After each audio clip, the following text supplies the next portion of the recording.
Mungkin ketika ini menjadi sebuah persoalan yang kita sepakati untuk diselesaikan gitu kan. Nah, bagaimana caranya supaya persoalan ini memang anggaplah sekarang terjadi gitu kan, tapi kedepannya jangan terjadi terus dong gitu kan, karena kita sudah berdemokrasi cukup lama ya. Iya. Hampir berapa tahun ya kita? 98 ya, 98 26 tahun ya? 25 tahun ya, Iya. seperempat abad. Seperempat abad seharusnya ya kita sudah mulai dewasa lah berdemokrasi, dewasa berpolitik gitu kan. Nah, kalau misalnya muncul persoalan-persoalan yang disuarakan oleh kalangan kampus, muncul persoalan-persoalan yang disuarakan oleh aktivis, kan jadi pertanyaan, apakah kita bergerak ke arah kedewasaan politik, kedewasaan demokrasi atau tidak gitu, Pak?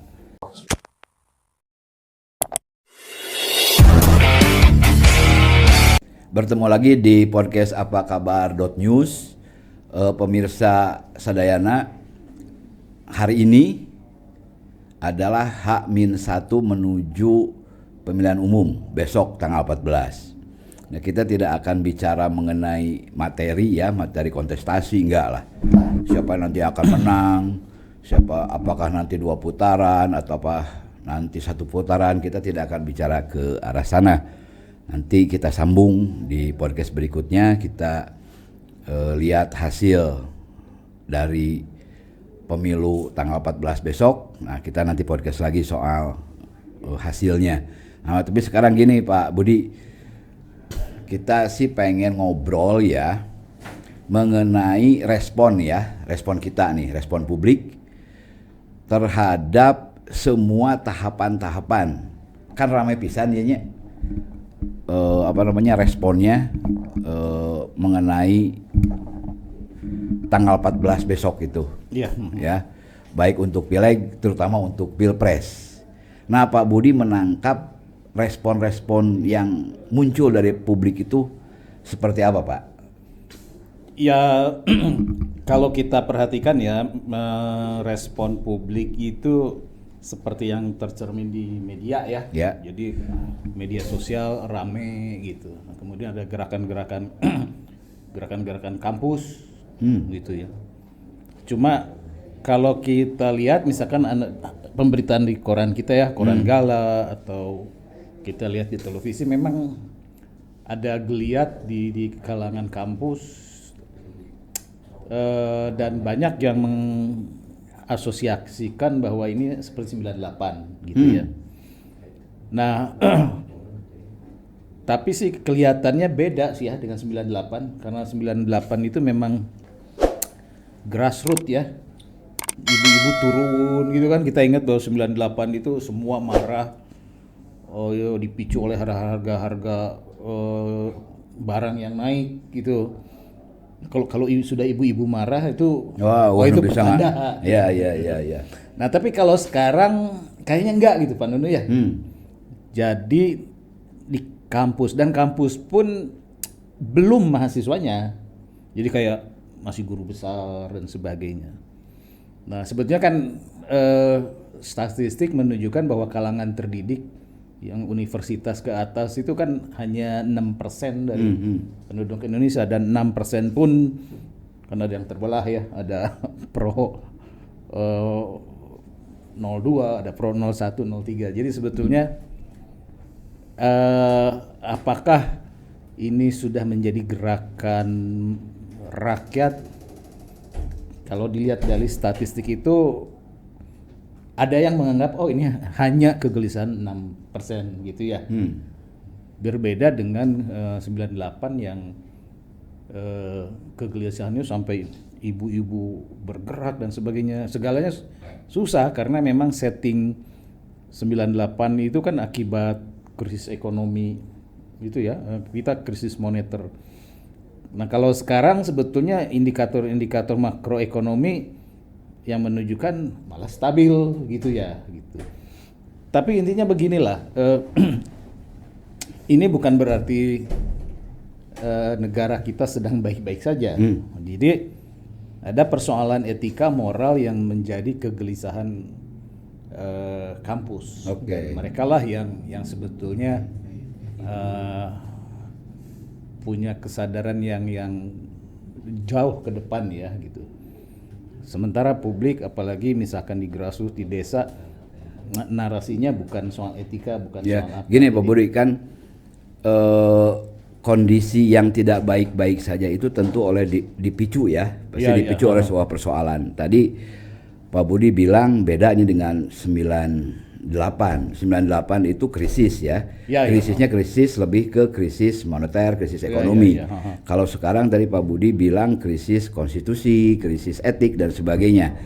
Nah, dari dua krisis itu pasti akan mengeluarkan output yang berbeda juga dong. Betul. Nah, kira-kira outputnya akan seperti apa? Kalau 98 kan jelas outputnya gerakan massa yang masif yang ujung-ujungnya menjatuhkan kekuasaan.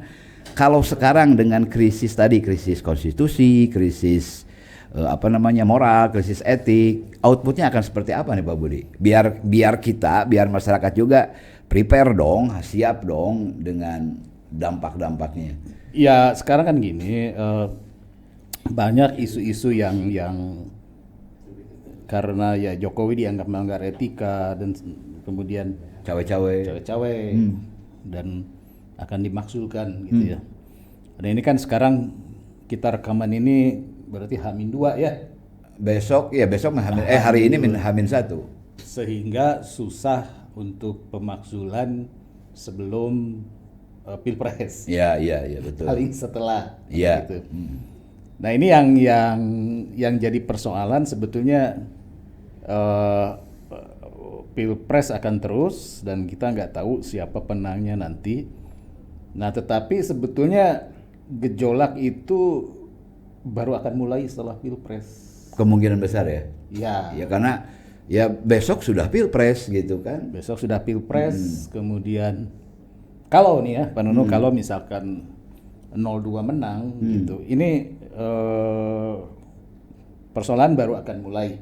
Persoalan soal legitimasi, soal ya artinya rezim nanti yang baru itu kan legitimasinya dipertanyakan. Terus kemudian kalau sebuah pemerintahan legitimasinya dipertanyakan, terus dia mau seefektif apa nanti di dalam membangun gitu ya.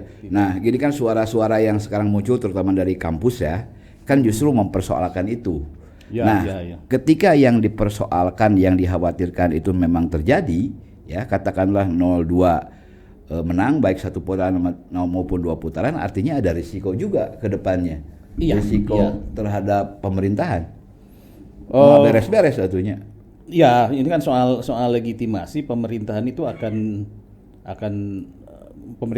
presiden terpilih itu kan punya visi misi ya. Bisa dieksekusi nggak ketika misalkan publik masih mempertanyakan legitimasinya? Iya. Gitu, karena ya dalam teori politik ya, teori pemerintahan itu legitimasi di mata publiknya harus kuat. Gitu. Tapi apapun lah ya, mau siapapun yang terpilih pasca Pilpres ini kan sesuatu yang kita gelap ya, nggak tahu gitu, artinya mau seperti apa. Tapi menurut saya ada pekerjaan rumah yang harus dibenahi ya. Misalkan kita sudah terpecah gitu ya, kemudian ada ketidakpercayaan gitu. Nah, itu yang agenda presiden terpilih siapapun gitu. Gitu. Nah, ini itu yang harus diperhatikan Pak Nuno gitu. Jadi kan gini Pak Budi, kan suara-suara yang mempersoalkan tadi ya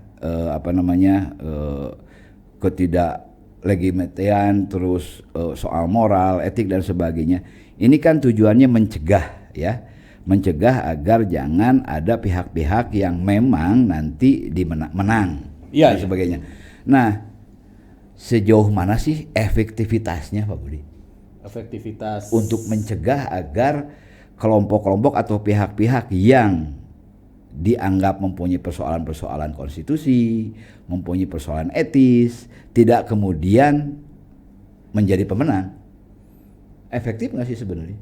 Ya tergantung ya, artinya dari 270 juta rakyat Indonesia yang punya hak pilih kan sekitar 200 juta, 210-an. Apakah 210 ini punya common feeling atau perasaan yang sama enggak gitu lah dengan si penyuara itu? Iya, gitu. Nah, apakah si kalangan terdidik yang 6% tadi itu memang juga keluhan-keluhan yang elit, kelas-kelas elit tadi itu juga ada keluhan sampai grassroots. Nah, itu kita nggak tahu. Tapi kalau yang 6% ini bisa nyambung sebenarnya dengan agenda masyarakat, maka sebetulnya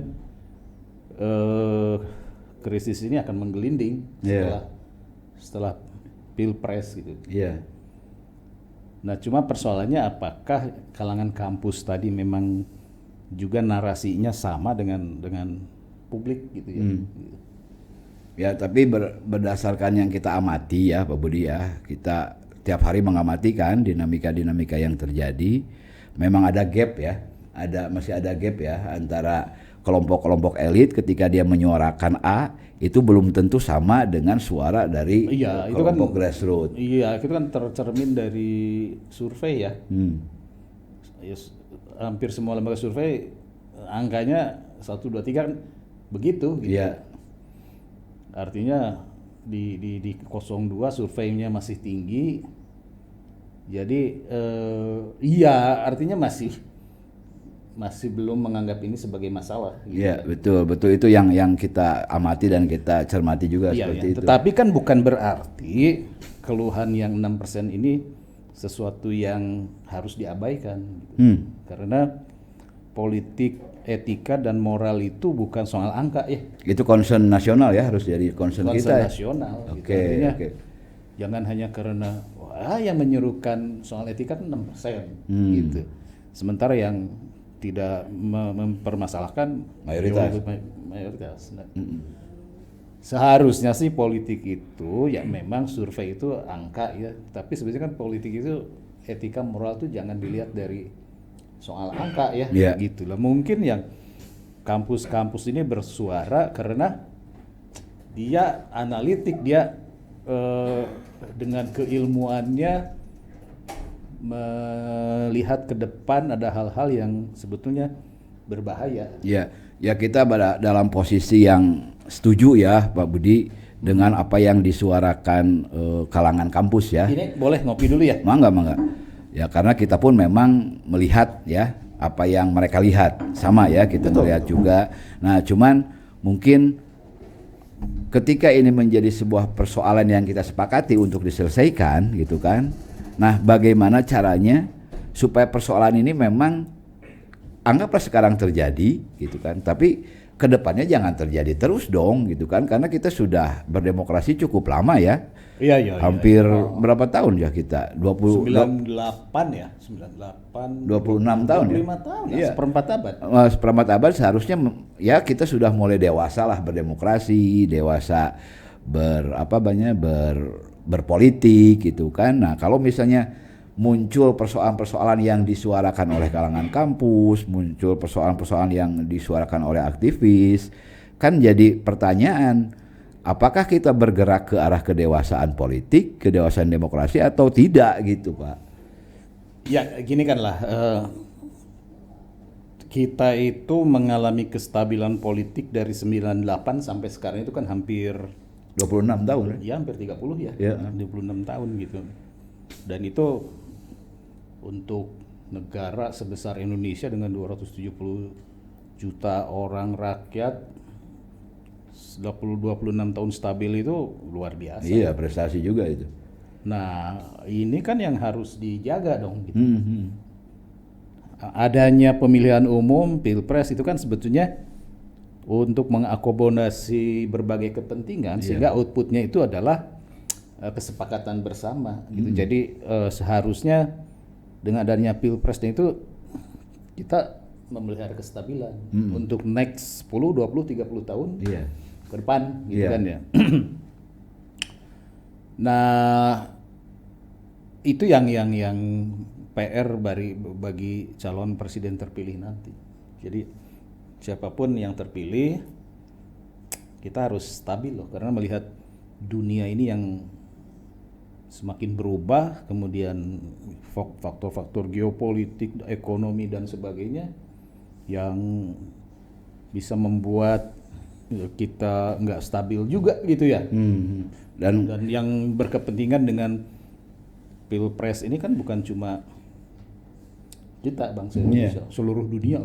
Oh iyalah, apalagi kita salah satu dari negara demokratis terbesar ya. Artinya pengaruhnya juga pasti akan dirasakan lah ya. Kalau ketika tidak stabil, pengaruhnya juga pasti dirasakan oleh kawasan maupun global. Ketika stabil juga pasti akan dirasakan manfaatnya gitu. Nah, kalau melihat dari peristiwa-peristiwa sekarang ya, dinamika-dinamika yang terjadi dan memang dinamikanya juga tidak mengenakan ini gitu kan. Apakah harapan bahwa kita bisa melaksanakan Pilpres besok dengan dengan menjanjikan output yang stabil itu bisa kita dapatkan, Pak Budi? Ya nggak tahu lah Pak Nunu ya, tapi ya siapapun yang terpilih pasti harus ada rekonsiliasi sih. Cuma ya juga ya artinya kalau paslon 1 terpilih, dia harus berpikir bagaimana kita rekonsiliasi supaya kita stabil. Kalau paslon 2 terpilih sama juga ya. Malah paslon 2 ini yang dipermasalahkan gitu loh. Bagaimana dia bisa mengembalikan kepercayaan publik gitu. Paslon 3 terpilih sama juga soalannya. Nah, apakah rekonsiliasi nanti ya, terlepas dari siapa nanti yang lolos baik di putaran 1 maupun 2, apakah rekonsiliasi bisa dengan mudah terlaksana? Kan ini pertanyaan karena kan dari sekarang geus rada tarik ya. Ini Pak Nunu, sebetulnya ini kita melambung dulu ya soal rekonsiliasi. Ini kan tema-tema demokrasi itu menjadi perhatian dunia juga ya, bahwa sekarang dalam 20 tahun terakhir ini ada penurunan kualitas demokrasi di berbagai negara. Betul. Jadi misalkan kalau kita buka IEO atau EIU, The Economist Intelligence Unit, yang sering mensurvei demokrasi tiap tahun, atau lembaga FIDEM gitu. 10 tahun terakhir ini ada penurunan indeks demokrasi gitu. Nah, kenapa menurun? Satu, persoalannya meningkatnya populisme. Pemimpin yang populer terpilih gitu. Meningkatnya nasionalisme sempit gitu. Dan ketiga, meningkatnya hoax gitu. Nah, ini kan ada beberapa faktor lagi yang kemudian disimpulkan bahwa indeks demokrasi itu turun gitu. Saya lupa lagi angkanya. Indonesia itu 2023 sudah digolongkan demokrasinya cacat gitu. Nah, tapi itulah FIDEM sama The Economist Intelligence Unit itu punya definisi sendiri soal demokrasi ya. Nah, persoalan yang sekarang terjadi di Indonesia itu nggak unik Indonesia. Jadi ya pasti dipengaruhi lah. Iya, gini. Tahun 2014 Farid Zakaria itu seorang kolumnis di Times ya, di New York Times, di majalah Times, itu menulis iliberal demokrasi iliberal. Ini agak bertentangan kata ini. Demokrasi tapi tidak liberal. Nah, tapi ini untuk menggambarkan tadi kemunduran demokrasi dalam 10-20 tahun terakhir ini akibat tadi meningkatnya populisme, nasionalisme yang sempit, kemudian kesenjangan ekonomi, sama ada hoax gitu ya. Jadi yang mengalami iliberal demokrasi itu banyak, termasuk Amerika. Yaitu apa itu definisi iliberal demokrasi?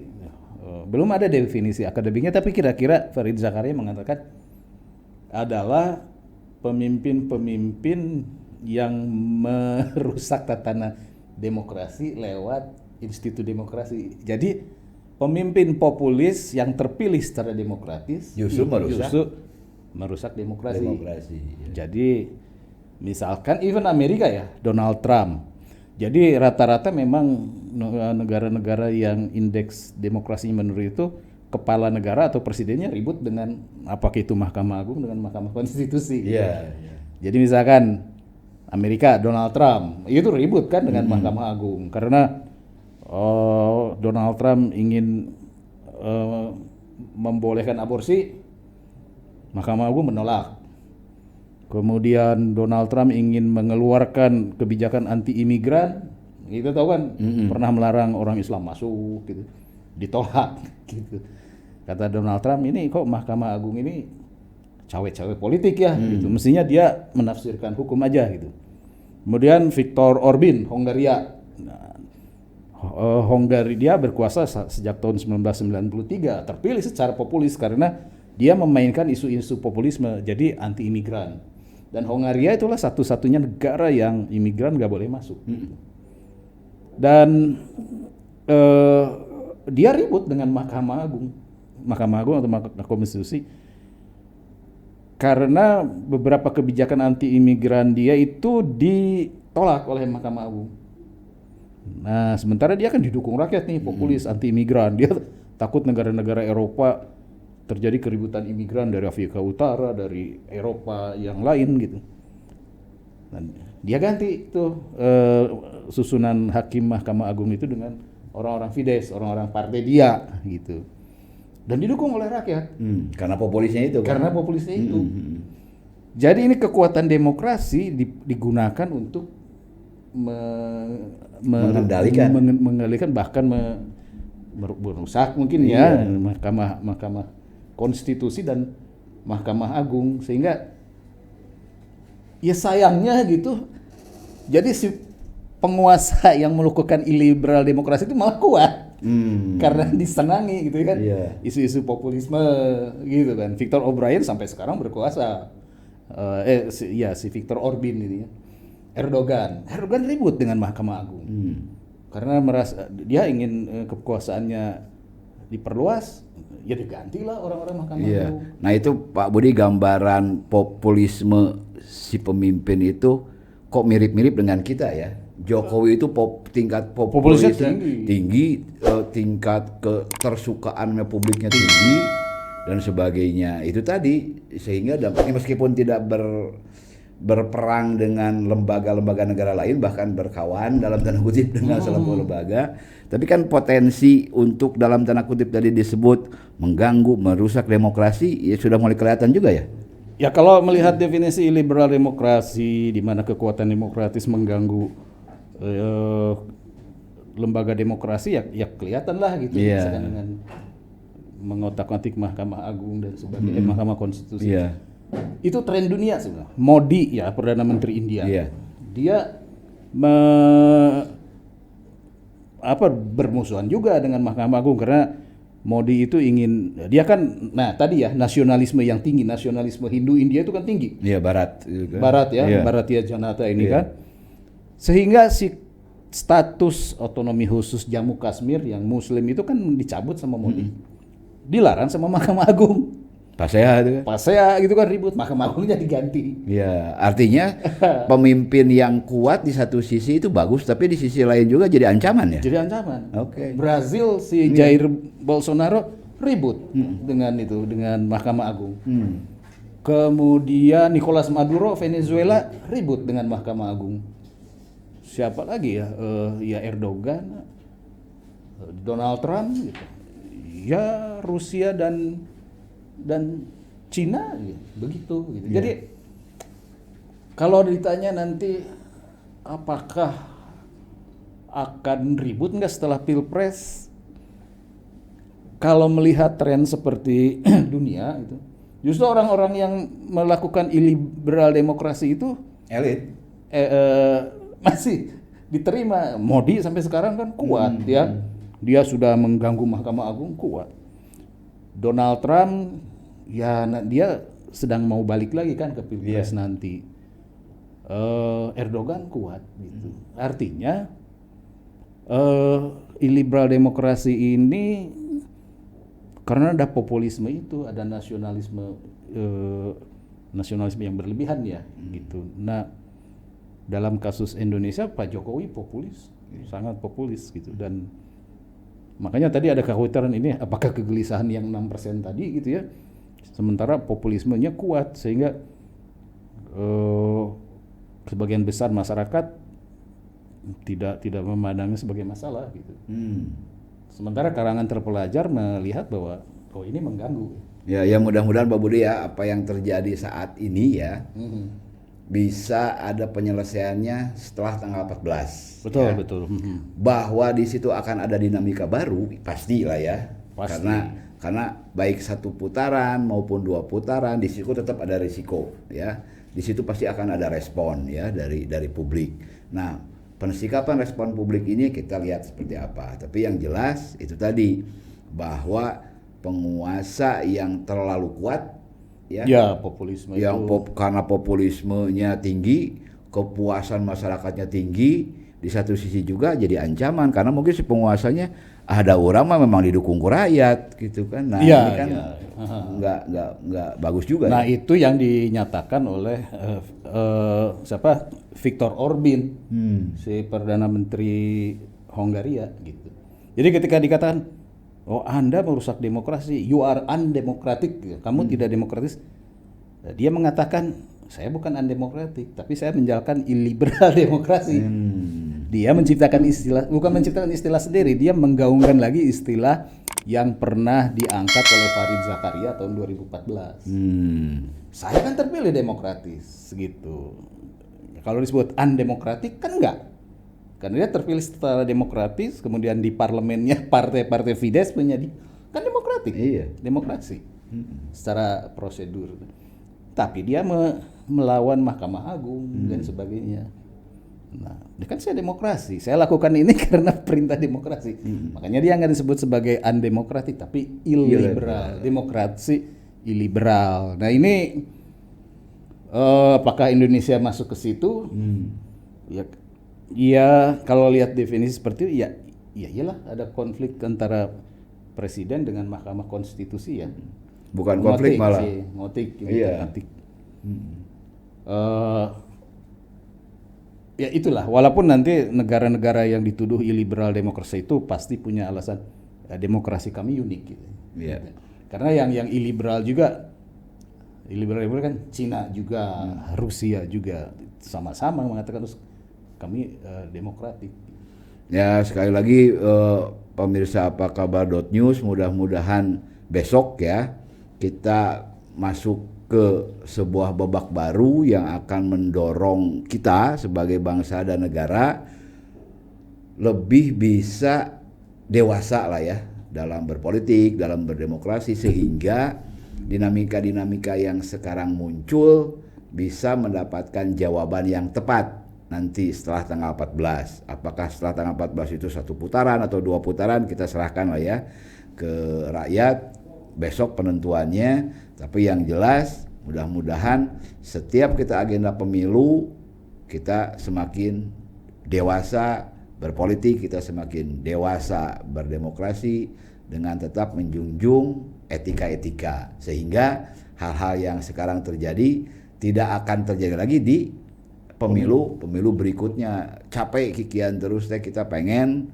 stabil 30 tahun lagi dan terus ada progres ke arah kemajuan. Hatur nuhun. Assalamualaikum warahmatullahi wabarakatuh. Mari kita ngopi dulu.